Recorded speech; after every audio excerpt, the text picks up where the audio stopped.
Gracias, Carles. Es un gusto estar con todos ustedes en el MIC, nuestro movimiento. Y yo voy a hablar de 3 puntos. 1, Francisco. 2, León. Y 3, el movimiento. Primero, sobre Francisco. Es el primer papa no europeo.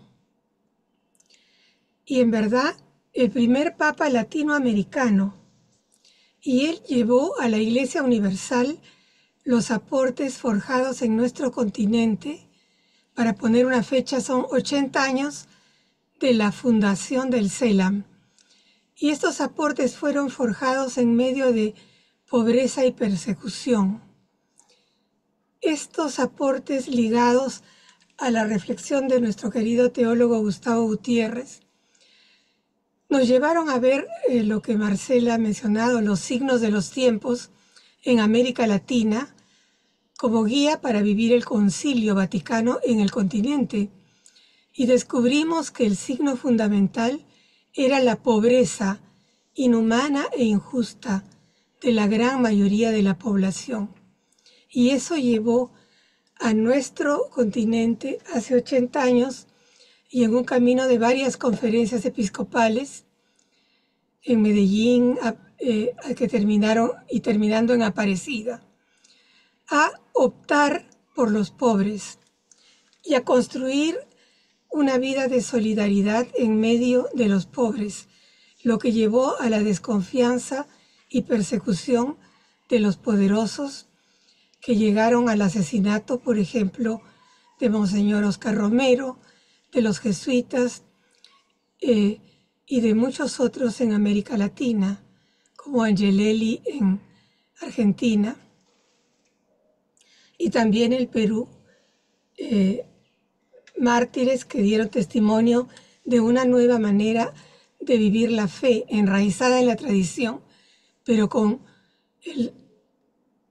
la experiencia y el camino propio del continente. Francisco volvió a lo esencial del Evangelio, a Jesús, que nos revela un Padre de amor y misericordia. Y él, Francisco, vivió la opción por los pobres en sus gestos y palabras, y en su documento Evangelii Gaudium. Fue un líder moral mundial por la paz y la justicia, como se ve en Fratelli Tutti. Francisco también alertó sobre la emergencia ambiental con Laudato Si, Laudate Deum. Reformó la curia y las finanzas, combatió los abusos sexuales, de poder y de conciencia, en solidaridad con las víctimas. En el caso de Perú, disolvió el movimiento abusivo Sodalicium de Vida Cristiana. Y, sobre todo, como han remarcado todos los que me han precedido, impulsó la sinodalidad como constitutiva de la Iglesia, volviendo a la noción de pueblo de Dios del Concilio Vaticano II. Su pontificado encontró mucha resistencia y ataques nunca vistos. Cuando él murió, había gente que rezaba para que él muriera, por el bien de la Iglesia. Y incluso él bromeaba diciendo, recen por mí, pero a favor, porque sabía que muchos rezaban en contra. Entonces no estaba claro si su papado iba a dejar un legado o si iba a ser borrado de la historia, pasando la página y volviendo a los negocios como siempre. Por eso, paso a mi segundo punto, León. León fue una sorpresa, porque todos decían que no podía haber un segundo papa latinoamericano. Y León lo es peruano por elección. Y no solamente es un papa latinoamericano, sino lo que esto significa. Él ratifica y quiere continuar la tarea de Francisco, todos lo han mencionado. Él retoma la idea de sinodalidad y dice que es la tarea importante de ahora. Reivindica el legado de Francisco desde sus primeras palabras.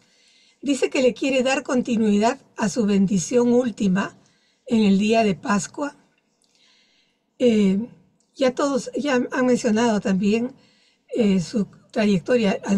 Anselmo lo ha mencionado, su trayectoria como misionero y obispo en Perú y como prior general de los agustinos. Y también yo menciono que como prefecto del dicasterio de los obispos estaba muy calificado para ser elegido. Y fue elegido con una avalancha de votos, que me parece que mostró que lo que Francisco había empezado, los cardenales, la Iglesia, querían que continúe. Y ese es el significado que yo le doy a la elección de León. La elección de una persona que es un continuador de la tarea de Francisco y que la va a llevar a cabo, lo va a realizar. El sínodo que Francisco soñó, él lo va a poner en obra, empezando por la Asamblea de 2028 y su preparación. También él ha retomado sus temas de pedido de la paz mundial, de continuar el Concilio Vaticano II y además lo dice, continuarlo en la línea que Francisco había interpretado en Evangelii Gaudium. También expresa en sus actos que continúa la tarea, por ejemplo, en relación al Opus Dei, al que Francisco le había pedido reforma de sus estatutos y eso se puso en pausa cuando él murió, pero León se reunió con el moderador del Opus, ya no es prelado, y le dijo que la reforma debía continuar y ellos debían entregar sus estatutos cuanto antes.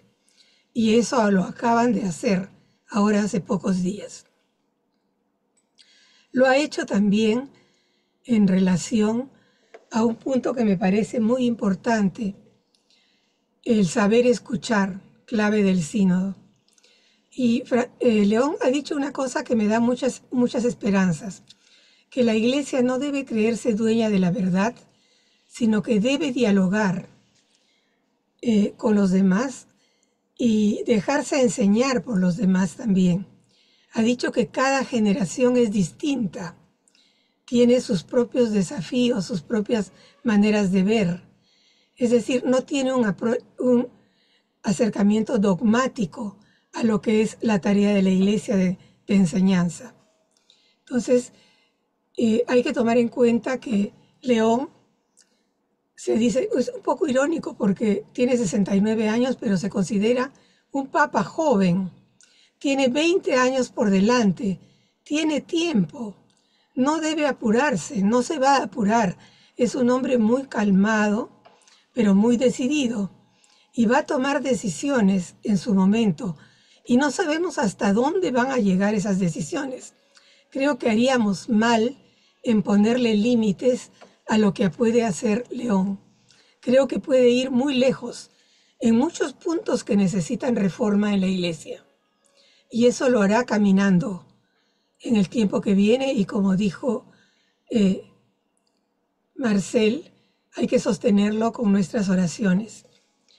Paso a mi tercer y último punto, desafíos para el movimiento. Esta situación, ¿qué desafíos nos plantea?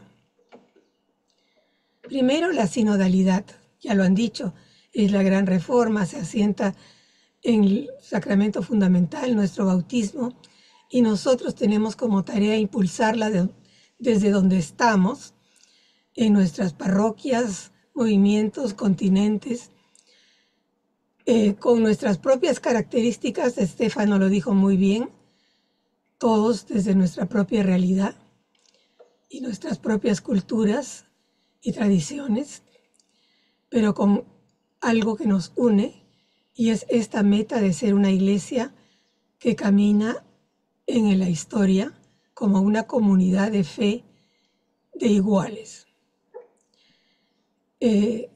Segundo desafío, yo diría, es el de la paz. Nos llamamos paz romana y es un momento de guerras terribles.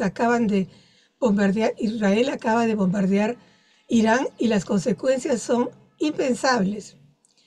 El Papa se ha referido al conflicto de Gaza como desgarrador, al de Ucrania, al de Sudán del Sur, al de otros, y nosotros desde nuestros pequeños o grandes espacios, ¿cómo contribuimos a la paz? Creo que es un gran desafío hoy. Las guerras son un signo de los tiempos que creo que nos interpela a todos. Tercer desafío, el cuidado de la creación. Ya Francisco habló de una emergencia climática y León ha mencionado también la realidad de la crisis climática y de escuchar el clamor de la tierra y de los pobres y defender solidariamente a la naturaleza y a la vida de los pueblos más afectados. América Latina va a ser muy afectada y yo creo que también África.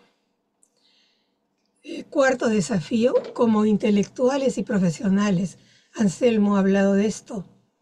En un cambio de época necesitamos pensar y practicar nuevas formas de producir y de vivir en sociedad. Hacerlo desde las grietas que muestra el sistema actual insostenible, buscando alternativas de vida que no se basen en la exclusión de otros.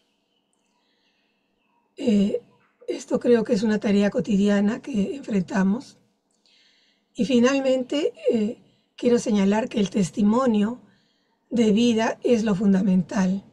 Tenemos que ir plasmando estas perspectivas, estas pistas, estos desafíos en estilos de vida personal y comunitaria, sostenibles y solidarios. En nuestras propias culturas, allí donde estemos, pero con esta meta común de, Marcelo dijo muy hermosamente, ¿no? Revelar a Cristo, ser testigos. Muchas gracias.